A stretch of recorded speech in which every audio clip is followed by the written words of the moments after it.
Good Roblox games are hard to find nowadays, unless you count Poop a Brain Rot. Everywhere you look, it's just the same games doing the same updates every week. But what if there was a Roblox game that didn't update? Didn't reward you, didn't do anything? A game with empty chests or even portals that completely disappear when you get close. Well, I made it. And I'm showing you the 8 most pointless features I crammed into this game. Starting with coins that run away from you. You heard that right, you're gonna have to chase the coins to get them. So let's imagine this yellow part is a coin. I can now spawn them anywhere, and when I go in this zone, they start running away from me. It's pretty funny, but it's gonna get even better when I make the model. And they're not just gonna slide along the floor, they're actually gonna run. Yeah, this looks pretty cursed. And with the actual model, it looked so much better. And it is kind of buggy, but it works most of the time. It's honestly kind of annoying that you have to change the coins. And they have the same speed as you, so it's pretty hard to catch them. But I guess that's the point of the game. Now we need a place where you can spend the coins. A useless shop. Okay, so I just made a box-like shape, and we're gonna place this sign on top here, just like that. So I'm gonna have an NPC here, as well as some random shelves which have basically nothing on them. I'm gonna put a bunch of these stands right here, and they're all gonna be empty except one of them. And this one item that I'm gonna have is gonna be out of stock. Now I also want the player to be able to talk to the NPC. So it's time to work on some UI. I tried to keep it pretty simple, and it's time to get scripted. I added a whole bunch of dialogue, and now if you talk to the NPC, the thing pops up and he starts talking to you.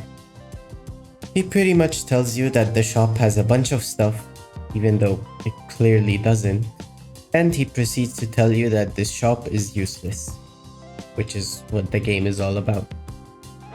And with that done, let's move on to the world's hardest obby. I'm making this starting area over here, and I'm gonna put this text saying world's hardest obby. But here's the plot twist. You're never actually gonna be able to attempt this obby, and I'll show you what I mean by that in a bit. For now, I'm just gonna try to make a pretty difficult looking obby. So the obby isn't too long, but it's pretty difficult. There's even the swinging ball that kills you if you touch it. And you can barely fit on these platforms. And here's the ending.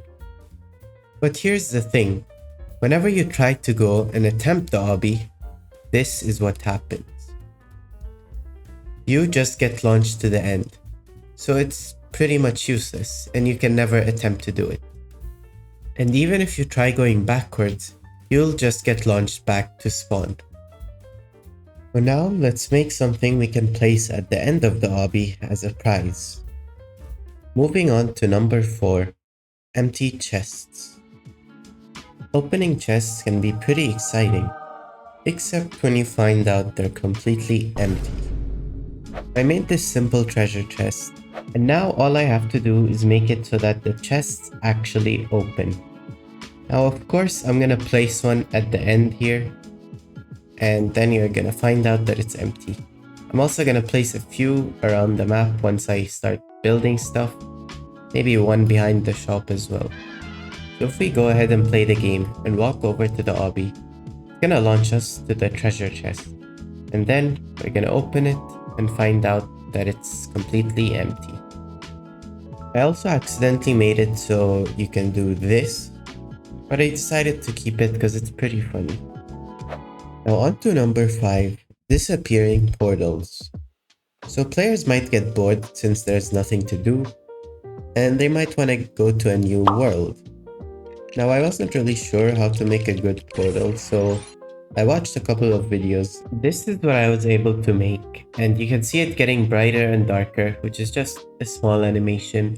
Now all I have to do is make it so when you go near it, it disappears. So this wasn't too difficult. The portal looks pretty shiny and appealing, but when you go near it, it just disappears, and you can never go inside of it. When you go back out, it appears again, basically teasing you. So I guess I'll place 2 of these, 1 on each side. And maybe I'll make this one a different color.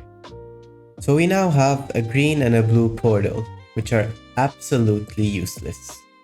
Now that I think about it, this is pretty much a rage game.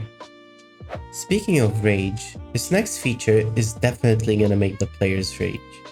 A fake XP bar. So this is what you saw in the thumbnail, and I'll start by making the UI. I've been thinking about how you're gonna be able to level up, but I didn't want to make it too difficult because after all, you're never actually gonna be able to level up. So I decided to choose jumping. And just like that, whenever you jump, you get 1 XP. And when you're making all this progress thinking you're about to level up, it gets closer and closer to 99, and then boom, it just resets. No matter how many times you jump, you'll never level up. So I would say it's pretty useless. Now we're getting pretty close to finishing the game. Number 7 is a quest NPC. So since I already made an NPC inside the shop, making this one is gonna be pretty easy. So I pretty much added dialogue the same way as before, and I even added sound effects this time. It's honestly pretty satisfying listening to it. So he's supposed to give you quests, but he's pretty useless and he ends up asking you for money. But if you keep talking to him, he gets angry and just starts telling you to leave. Lastly, I added a quest GUI on top of him, so you know he's a quest NPC. And now the game was coming together pretty well. We had a bunch of stuff, even though you can't really do anything with them. But before we move on to the final feature, I have a Discord server. So if you want to meet more people who enjoy game dev like you, join my server from the link in the description and help me get to 10k members. But for now, let's move on to the final feature, number 8. The classic red buttons everywhere. Yeah, I might have added a bit too many red buttons. So I already had this red button model. All I had to do was animate it and place it all around the map. So this was pretty easy to make, and now you can pick some satisfying buttons. So I placed a lot of buttons, even some on walls, and they're honestly pretty satisfying to press, even though they're absolutely useless. I even added a giant button, and a button on a button. And if you go over to the end of the obby, you'll see a whole bunch of tiny buttons. So I feel like I've accomplished making a pretty useless game. If you want to play it, the link will be in the description, so you can try out all these completely useless things. Subscribe if you want to see more content like this.